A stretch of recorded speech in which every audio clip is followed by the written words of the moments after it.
Coconut Podcast, saison 5, présenté par le groupe Quartier, avec votre animateur, Alain Joe.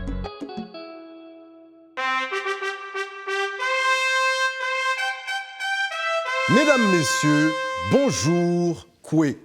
Écoutez, c'est tout un plaisir que de vous retrouver après cette saison estivale, en espérant que vous avez passé du bon temps, profité du soleil, car ces temps-ci, il fait un peu plus frisquet.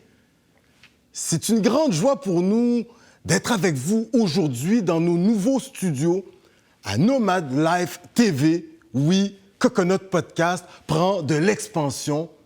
Et pour entamer cette nouvelle année 2023, nous abordons la question haïtienne, la crise que Haïti est en train de vivre actuellement. Et pour pouvoir répondre à nos différentes questions, on reçoit des invités, les uns plus intéressants que les autres. Sans ne plus tarder, messieurs, dames, je vais vous présenter notre première invitée. Je peux vous dire que cette personne, il est connu de tous au Québec. Du moins pour ceux qui prennent le temps de lire les grands quotidiens du Québec, entre autres La Presse, plus sur votre tablette. Messieurs, dames, il est journaliste, collaborateur spécial à La Presse. On a la chance de l'entendre au téléjournal, entre autres à Radio-Canada. Il sillonne le pays de Dessalines, Toussaint, Pétion, comme s'il y était né. Il est créolophile, amoureux de la langue créole, polyglotte également. Il a des origines polonaises. On sait qu'il y a des Polonais qui se sont installés en Haïti à un certain moment. C'est quand même intéressant. Messieurs, dames, sans ne plus tarder, accueillons à Coconut Podcast International, 5e saison, je dis bien, Étienne Côté-Paluc, messieurs, dames. Merci. Étienne Côté-Paluc, Koué. Mon Koué. Comment vas-tu? Bien, merci. On se maintient, comme on dit. On se maintient. C'est pas évident. On sait que toi, tu es pas mal, durant les 12 mois de l'année, une partie de ton temps en Haïti. Là, pour le temps des fêtes, Coconut Podcast, on a réussi à mettre le grappin sur toi. Qu'est-ce que ça te fait de vivre en Haïti, mais surtout, la comparaison, tu peux faire le fait de te retrouver à maison, avec la famille, au Québec, dans le froid. Comment tu te sens le fait d'être au Québec, là? Bien, c'est sûr qu'il y a le froid, mais bon, physiquement, c'est sûr qu'il faut s'adapter au froid. Mais comme j'ai grandi ici, on connaît les trucs, puis si on fait nos erreurs, on sait pourquoi on a fait nos erreurs.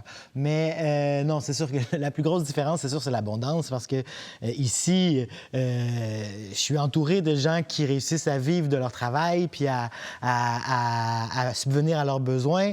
Tandis qu'en Haïti, je suis entouré des fois des gens qui sont capables, mais aussi beaucoup de gens aussi qui ne sont pas nécessairement capables de subvenir à leurs besoins, des fois primaires. Et puis, tu dois composer avec ça chaque jour. Donc, c'est sûr qu'il y a une certaine abondance, comme je dirais ici, qui est quand même un flow beaucoup plus facile à gérer au quotidien, une facilité, comment je pourrais dire aussi, comment les choses sont structurées. Il y a de l'électricité 24 heures par jour, il y a de l'Internet haute vitesse partout.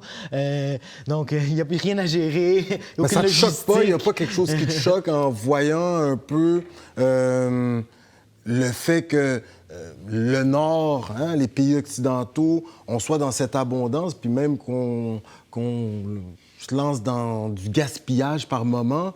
Toi-même, avec ce regard, est-ce que ça te gêne? Dans le sens que c'est ce choc-là qui m'a amené à comment je pourrais dire, m'établir en Haïti aussi longtemps, puis à vouloir montrer la réalité haïtienne d'un côté plus humain depuis longtemps, c'est justement ce choc-là. Donc, c'est ce que j'essaie à tous les jours de démantibuler, de reconstruire d'une autre manière pour pouvoir exprimer les ressemblances, surtout entre les deux populations, puis l'humanité derrière chaque personne qu'on rencontre en Haïti. Donc, c'est ça qui est le moteur un peu même de mon action, une bonne partie de mon action en Haïti, en tout cas. Superbe. Et selon les recherches de Coconut Podcast, très rapidement, pour toi, le travail que tu fais, c'est ta façon de donner un coup de pouce à Haïti, car tu dis qu'il est important que la communauté internationale soit au courant de ce qui se passe en Haïti, et on sait que tu appuies tout le mouvement journalistique également en Haïti en développant des réseaux très étroits, en offrant du mentorat, du coaching aux journalistes en herbe plus jeunes là, à en devenir. Le travail journalistique qui est le tien, est-ce que c'est ta façon d'aider Haïti, entre autres? Bon, d'aider, j'aime pas l'idée d'aider Haïti au sens où l'étranger vient aider le pays, mais en tout cas, certainement de rendre les relations entre les pays plus grandes et plus axées sur un échange et non justement un mentorat ou une aide. C'est sûr qu'en Haïti, tu es forcé, dès que tu as un peu plus d'expérience que la moyenne, à faire du mentorat. Puis c'est pas seulement moi-même, c'est tous les Haïtiens, mais aussi qui ont plus d'expérience, qui sont entourés de jeunes, qui doivent partager. Ça fait un peu partie de nos tâches quotidiennes là-bas, un peu tout le monde. Mais cette idée-là, vraiment, d'accompagner puis de présenter Haïti d'une manière québécoise, c'est-à-dire de comprendre que la vision québécoise ou occidentale, elle a un biais, évidemment, comme toutes les cultures ont leur biais.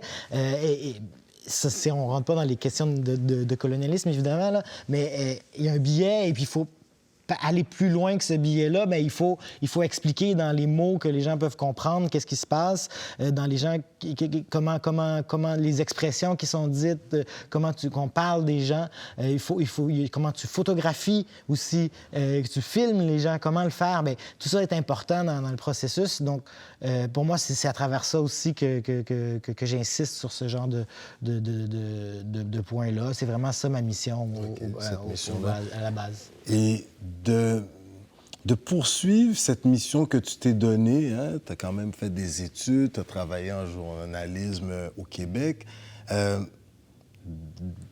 travailler en Haïti, de pratiquer ton travail en Haïti, sachant qu'il y a des dizaines, plusieurs de tes collègues haïtiens qui ont été assassinés récemment.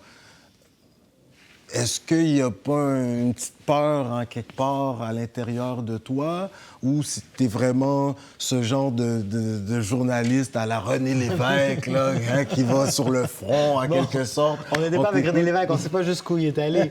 Mais oui, on le sait un peu dans ce qu'il y a des reportages, mais je veux dire oui et non. C'est-à-dire qu'il y a une manière responsable de faire son travail de journaliste, puis justement en tentant d'éviter le risque le plus possible. Puis en ce moment, en Haïti, la crise est vraiment, vraiment grave, à un point dont j'ai pas vu là, depuis les 20-30 ans que j'y vais, les plus de 30 ans que j'y vais, que j'ai jamais vu une situation comme ça. Bon, j'étais pas là non plus pendant la dictature de 90, mais... Depuis 86, là, toi, tu te rends en Haïti avec la famille. Là. Oui, c'est ça. Donc, depuis que je suis tout petit, mais au début, c'était des petits voyages. Puis bon, au fil du temps, la relation s'est approfondie. Donc, il y a une situation de crise qui est jamais vue en ce moment. Et puis, il y a cette responsabilité-là face aux gens de montrer ce qui se passe puis d'être une voix aussi pour ce qui se passe. Puis c'est ça qui me pousse. Jusqu'à présent, il y a une manière responsable, comme je le disais, de couvrir ça, de ne pas prendre de risques inutiles. Puis comme je suis là depuis plusieurs années, mais j'ai des contacts aussi dans plusieurs quartiers. Puis ma spécialité, c'est une de mes spécialités, c'est aussi certains quartiers populaires de Port-au-Prince Port-au-Prince, où je suis allé longtemps et je vais depuis longtemps. Et j'ai des contacts beaucoup dans ces quartiers-là encore aujourd'hui. Donc, avec le téléphone, avec les gens qui peuvent venir te voir, WhatsApp. tu peux éviter WhatsApp, tu peux éviter d'aller dans les... dans certaines zones, tout en ayant une certaine compréhension de ce qui se passe sur place quand tu connais un peu comment la situation a évolué pour se rendre jusque-là. Donc, il y a certaines manières de continuer à faire le travail, puis il n'y a pas grand monde, disons, qui peuvent arriver à le faire. Donc, je me dis, bon, je vais continuer, mais je ne sens pas qu'il y a un risque peut-être plus grand que d'autres qui habitent, t'sais, parce qu'il y a des gens qui habitent dans ces zones-là, à qui je parle, avec qui je collabore, et qui prennent des risques faramineux chaque jour, juste à m'appeler, juste à m'écrire. Évidemment, je leur dis de le faire toujours dans des endroits sécuritaires, mais c'est comparé à ce que d'autres vivent, la situation, disons qu'elle est pire ou moins pire que d'autres. C'est-à-dire que, oui, comme journaliste, on est visé à certains moments, mais on est ici plus respecté. On est aussi... Il y a une certaine noblesse à être journaliste en Haïti. Et il y a beaucoup de jeunes Haïtiens qui rêvent d'être journalistes et qui sont journalistes et qui sont respectés dans ce travail-là. C'est-à-dire que c'est un travail qui est quand même respecté et que, pour une bonne partie des gens, et qui est même encouragé, en tout cas. Superbe. Toi, on sait, Étienne, que depuis l'Université de Montréal, hein, tu vas commencer à t'impliquer dans le journal étudiant. Ouais. Depuis Cégep. Cégep même, OK. Par la suite, tu vas travailler dans de grands quotidiens. Là. Tu vas écrire au Devoir, oui. La Presse. Au Voir. J'ai commencé au Voir. J'ai eu une chronique dans le Voir. Ça, OK, ouais. Ça, c'est le journal qu'on trouvait dans le métro, des dépanneurs, là, pour Facebook, les plus jeunes, peut-être connaissent pas. Okay, ouais. Okay. Au début d'Internet. Okay, nice. De 2000 à 2004, j'avais une chronique sur les clubs et les sorties à Montréal, une chronique hebdomadaire. J'étais tout jeune, dans la début vingtaine, et je sortais un peu partout, puis je m'intéressais à la musique électronique. Aussi, puis... J'ai su encore à mes heures, un peu moins qu'avant, parce que c'est un peu plus difficile. Haïti en folie? Oui, j'ai joué à Haïti en folie. C'était gros, ça, là. Oh, mal. Écoute, t'as plusieurs cordes à ton arc. Mais en fait, je dis toujours que c'est la musique. Tu sais, moi, au début, j'ai été critique musicale. Comme je disais, j'ai écrit sur les clubs, sur la musique de club, le rap, l'électro. Et c'était toujours un peu ma spécialité par la suite, jusqu'à ce que je vienne plus me prioriser Haïti après le séisme en 2010. Mais c'est ça aussi qui me garde en Haïti, puis ce qui me garde... comment je peux dire, qui garde le plaisir d'être en Haïti, c'est qu'il y a un amour de la musique, puis qui est vraiment grand là-bas. Et c'est une musique, tu sais, à la radio commerciale, il y a c'est la musique électronique, c'est le rap, c'est pas ce qu'on entend, c'est le dancehall, c'est pas du tout ce qu'on entend ici à la radio commerciale, qui est très... qui n'est pas très lié à la musique de ce genre-là, si ce n'est que par de la pop extrême. Là. Des fois, il y a des relations, peut-être Sean Paul, mais sinon, c'est vraiment un genre de musique que j'apprécie. Et la musique haïtienne aussi, le rap créole et tout ça, donc, c'est vraiment ça qui m'attache aussi. C'est la culture haïtienne qui m'attache aussi au pays. C'est plus grand que la misère au quotidien qu'on vit en ce moment. Il y a cette force-là qui est là puis qui résiste chaque jour, même si beaucoup de gens s'en vont en ce moment, malheureusement, puis je les blâme pas. Un an après, on attend encore des résultats d'une enquête. Oui. Toi, en tant que journaliste, le président de la République haïtienne assassiné chez lui, à même sa résidence. Ta lecture... est-ce que tu es en train de nous préparer un dossier sur... parce que le New York Times ont quand même écrit là-dessus. Oui. On aimerait t'entendre. Au Canada, de temps en temps, il y a quelques journalistes de ton équipe qui en parlent un peu, mais on aimerait entendre parler de... Qu'est-ce que toi t'en penses, ta lecture? C'est un foutoir total. L'enquête va nulle part pour l'instant. On est rendu au 5e juge d'instruction. Il n'y a toujours pas eu d'accusation contre les mercenaires et les autres individus arrêtés dans la semaine ou les semaines qui ont suivi l'assassinat. Ils sont toujours en prison. Et donc, pour l'instant, on ne sait pas où ça mène. est-ce que cette fois-ci, ce sera la bonne? Peut-être, mais ça a été un choc vraiment en Haïti, cet assassinat-là, parce que ça a comme confirmé le fait que personne n'était vraiment à l'abri. Ça a confirmé l'impunité que tout le monde sentait dans les rues, mais qui n'était pas aussi clair que chez lui, un président se fasse assassiner. Sachant qu'il y a de la sécurité. Ça a été vraiment un choc pour beaucoup de gens. Et puis, depuis, en fait, son héritage était pas très, comment je pourrais dire, glorieux. C'est-à-dire que toutes les institutions de l'État étaient en train de se démembrer l'une après l'autre pendant qu'il était au pouvoir. Donc, mais est-ce qu'il n'était pas en train de mettre... en tout cas. Oui, c'est ça. Mais est-ce qu'il n'était pas en train de vouloir déstabiliser, même détruire un système qui a la même mise sur le pays? Aujourd'hui, on voit le Canada qui essaie peut-être de poursuivre dans cette volonté du président Jovenel Moïse que de crever l'abcès un peu. Et aujourd'hui, c'était la seconde question, les sanctions canadiennes. Est-ce que tu sens qu'il y a un changement de ton à l'égard du Canada par rapport à cette situation haïtienne qui est intenable depuis maintenant près de 30 ans?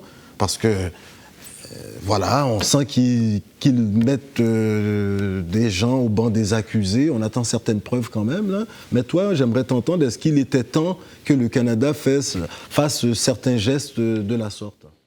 Depuis la mort de Jovenel Moïse, c'est un peu la communauté internationale qui est devenue Haïti est sous tutelle? La légitimité du gouvernement haïtien. Est-ce qu'il est sous tutelle? Bon. Ben, il est sous tutelle, oui, par le gouvernement Ariel Henry, parce que c'est un gouvernement de facto, qui est là. Après ça, est-ce qu'il est sous tutelle internationale?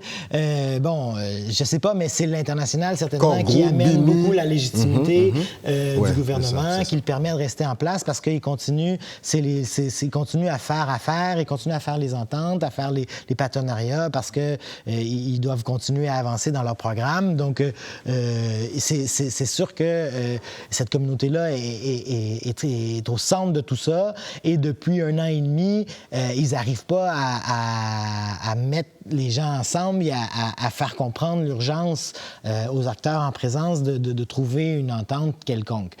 C'est sûr qu'il y a aidé peut-être un autre problème que la communauté internationale aussi a de la misère à juguler, c'est l'aide technique pour la sécurité. Ils promettent depuis 1 an et demi qu'ils vont apporter une aide quelconque et on voit vraiment ces parcellaires. Il y a eu 3 blindés pour le transport de troupes qui ont été achetés par Haïti avec des fonds en partie canadiens l'année dernière. Ça a pris 6 mois avant qu'ils soient livrés, puis on en attend 15 autres depuis 1 an presque Pasteur bientôt. Fils-Aimé, un youtubeur très connu, il dit qu'on fasse usage de drones et qu'on fasse comme Ben Laden.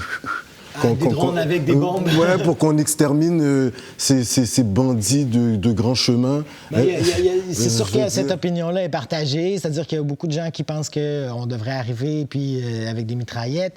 Mais bon, après ça, c'est des questions justement que l'international peut pas maintenir un point de vue politique. C'est-à-dire que dès qu'il y a un innocent, le premier innocent qui va mourir, ça va être un scandale, puis les Haïtiens vont se retourner contre eux. Donc, c'est pas... je vois mal l'armée canadienne débarquer à Cité-Soleil demain matin parce que c'est politiquement très difficile et même s'il y a un Canadien, quelqu'un de l'armée canadienne qui débarque et qui meurt, mais ici, politiquement, au Canada, ça va être difficile à soutenir aussi. Donc, ils connaissent pas ce terrain-là. C'est pas des gens qui sont habitués à vivre là-dedans. Donc, la question de comment intervenir, elle est complexe, mais je pense quand même qu'il y a des experts internationaux qui sont capables d'aider et puis qui auraient peut-être qui pourraient venir appuyer au moins techniquement, peut-être pas nécessairement des corps de police comme tels, mais ailleurs aussi, et qui peuvent venir aider techniquement la police à avoir des stratégies qui ont de l'allure, à avoir des stratégies qui peuvent au moins libérer certains axes importants, parce qu'en ce moment, depuis que Martissan est bloqué, le pays, ça fait 1 an et demi, depuis juste 1 mois avant que le président soit assassiné, les banlieues de Port-au-Prince ont commencé à se bloquer et puis on peut plus sortir de Port-au-Prince par la route sans prendre des risques énormes maintenant. Quand le correctif politique?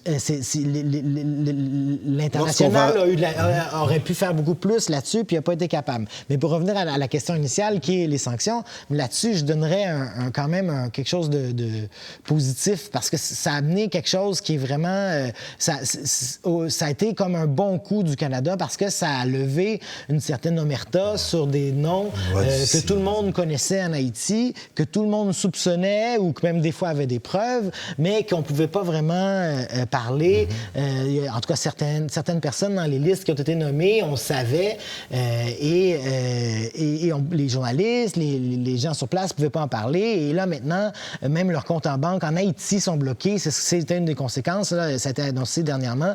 Leurs comptes en Haïti ont été bloqués aussi. Donc, Laurent Salvador Lamotte, il conteste là, devant les tribunaux, le tribunal fédéral. C'est une bonne chose. Parce qu'il attend les preuves. On veut les preuves. Je veux dire, il faut que la justice puisse être rendue. Il faut montrer comment la justice peut être rendue. Tu ne peux pas accuser des gens sans avoir de preuves. J'imagine qu'ils avaient des preuves sérieuses. En tout cas, c'est ce que l'ambassadeur du Canada en Haïti a dit, qu'ils avaient des preuves sérieuses. Donc, on va voir. Mais ça, on parle de M. Sébastien Carrière. Sébastien Carrière, c'est certainement un très bon coup du Canada l'année dernière parce qu'il y a des conséquences qui se font sentir, qui sont très claires. Maintenant, est-ce qu'à moyen, long terme, ça va faire boule de neige puis amener une justice plus équitable? Est-ce que ces gens-là vont pouvoir défendre leurs points? Est-ce qu'ils vont être empêchés de faire de la politique? Est-ce que... Bon, on va voir quelle va être la liste de l'ONU. Parce qu'il y a juste le Canada, les États-Unis un petit peu pour quelques noms, mais certains pays d'Europe ou autres n'ont pas suivi là, les sanctions. Là.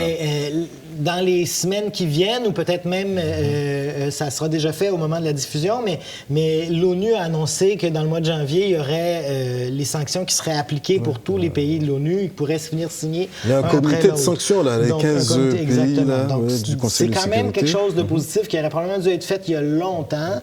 Et c'est des acteurs qu'on connaît depuis longtemps qui sont nommés, qu'il y a eu des accusations qui ont été faites. Pourquoi le Canada n'a pas intervenu? Jadis, si on savait, je veux dire, les services de renseignement, Interpol, les grands services de renseignement avaient ces données, même en Chine, au Conseil de sécurité, ils ont dit, bon là, il serait temps qu'on donne les noms. Mais ça vient il y a un volonté drôle politique, peut-être? Il y a un drôle de mélange, mais il y a une tradition pour terminer, diplomatique qui impose une non-intervention dans les affaires de l'État. C'est un certain temps avant dans lesquels se cachent souvent les pays occidentaux pour essayer de juste rien faire, mais de contrôler en sous-bassement leurs propres intérêts. Maintenant qu'on brise ça, c'est quelque chose qui est intéressant par rapport à Haïti. C'est peut-être l'Ukraine qui a permis ça, mais c'est ça qui, aujourd'hui, est un peu différent. On amène une approche qui est unique à ce niveau-là, puis on espère que ça va vraiment mener à quelque chose. Donc ça, c'est clair que... est-ce que la justice haïtienne va prendre le relais? Comment il va prendre le relais? Est-ce que le gouvernement haïtien va créer une commission spéciale? En fait, la ministre de la Justice, est-ce qu'elle va créer une commission spéciale pour analyser les accusations qui sont faites contre des personnalités dont le président du Sénat, dont des gens qui sont très, très haut placés dans la politique haïtienne, dans l'économie haïtienne aussi. Est-ce que ces accusations-là sont vraies ou pas vraies dans tous les cas? Il faut aller voir. Est-ce qu'ils vont pouvoir avoir des recours? Comment ces recours-là vont être faits en Haïti? Ça serait bien qu'il se fasse quelque chose et on attend du gouvernement justement quelque chose de Mme Prophète, quelque chose qui pourrait ressembler à ça parce que pour l'instant, la justice haïtienne est gelée et il n'y a rien qui est fait. On n'arrive pas à prendre les gros bonnets, on n'arrive pas à gérer des grosses causes parce que et tout est dans une espèce de bourbier qui fait que justement il y a la majorité des gens dans les prisons, 80%, c'est des prévenus qui sont là des fois depuis des années, qui sont jamais vus de juge et puis qui attendent toujours de passer devant un procès. C'est ça. Pour terminer, on le disait, le travail journalistique n'est pas facile en Haïti. Et même de plus en plus, on sent que le travail journalistique est un peu même difficile, un peu partout sur la planète, là. Quel mot aurais-tu pour tes collègues journalistes en Haïti afin de leur donner ce mot d'encouragement, toi qui es venu recharger tes batteries dans le froid, je ne sais pas si on déchargé, mais à faire rencontrer la famille, bon voilà. Quel mot d'encouragement aurais-tu pour tous ceux qui pratiquent la profession de journaliste dans la francophonie? Tu t'adresses à la caméra et ce sera le mot de la fin. La francophonie, mais je dirais que surtout, en tout cas pour Haïti, ce que je trouve magnifique, puis c'est ça qu'on ne montre pas souvent, c'est vrai pour la question de la militance féminisme, par exemple, c'est vrai, mais aussi pour le journalisme, on est quand même un dynamisme, même si c'est fait avec des moyens vraiment dérisoire. Il y a un dynamisme certain dans la communauté journalistique. Il y a beaucoup de journalistes qui essaient, ou de jeunes en tout cas, qui essaient d'entrer dans le domaine. C'est un domaine qui est plus respecté que jamais, si on compare avec des moments comme la dictature. La liberté d'expression, le fait qu'on puisse critiquer, qu'on puisse dire les choses qui se passent comme telles en Haïti, puis que je puisse retourner demain matin sans avoir peur pour ma propre sécurité, c'est quand même des choses qui sont quand même dynamiques, disons ça. En ce moment, je parlais de militance féministe, c'est la même chose. Les groupes féministes sont très puissants en Haïti. Ils ont eu des réformes majeures avant beaucoup d'autres pays des Caraïbes. Ils ont été très, très précurseurs à plusieurs niveaux. C'est souvent des choses qu'on oublie de dire, c'est qu'il y a quand même des gens qui sont sur le terrain, comme ces journalistes-là. J'imagine que c'est la même chose dans d'autres pays de la francophonie, mais qui sont là chaque jour à vouloir rapporter ce qui se passe, puis à vouloir montrer ce qui se passe, puis à donner la parole aux gens qui n'ont pas la parole. Donc, c'est vraiment une mission qui est quand même assez noble. Puis donc, c'est pour ça que j'encourage toujours les gens à continuer.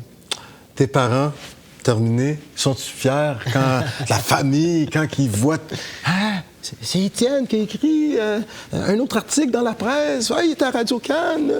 La réaction de la famille de voir que tu fais un si beau travail et surtout ton amour pour ce peuple qui ne l'a pas toujours facile. Leur réaction, vite. Oui, ben, je pense que oui. Là, ma mère est très fière. Tu me dis, tu rouges un peu. Les gens, ils me suivent, mais c'est juste dommage. Puis j'espère que le pays va aller le mieux. C'est juste dommage parce qu'en ce moment, tu sais, c'est difficile de parler. J'essaie de parler culture, j'essaie de parler musique. Tu sais, des fois, j'essaie d'être à Ici Musique ou être avec Pogona ou avec d'autres pour parler de Femio ou pour parler d'autres choses que juste ce qui va mal. Puis en ce moment, c'est très difficile de le faire parce que c'est vraiment une situation critique. Mais j'espère que je vais pouvoir retourner sur ça parce que pour moi, c'est ça qui me fait le vrai plaisir, c'est de pouvoir parler des bandes à pied. Bonne rara, comme tu prends là, oui, carnaval, fanfare. Puis les DJ, la musique rap, puis ce genre de choses-là. Tu sais, je veux parler de ces choses-là. Rabodaï, évidemment.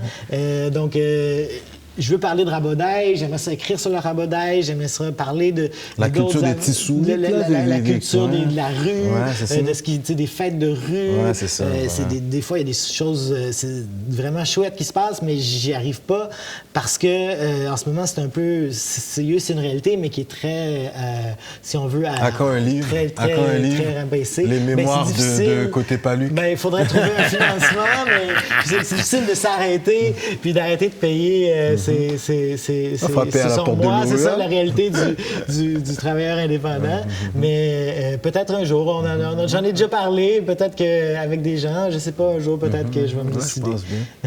Étienne Côté Paluc, ça sont tout vu que je ne peux pas oublier, ou qu'on pays comme si dans tout un dedans, ou voyager à Haïti, ou qu'on monde, ou m'écrivait sous plateau. Ou qu'on tout le monde qui est sous plateau, qu'on notre podcast. Donc, nous pas miser. Est-ce que après ton petit 10 minutes avec nous, parce que nous avons recevoir notre invité là.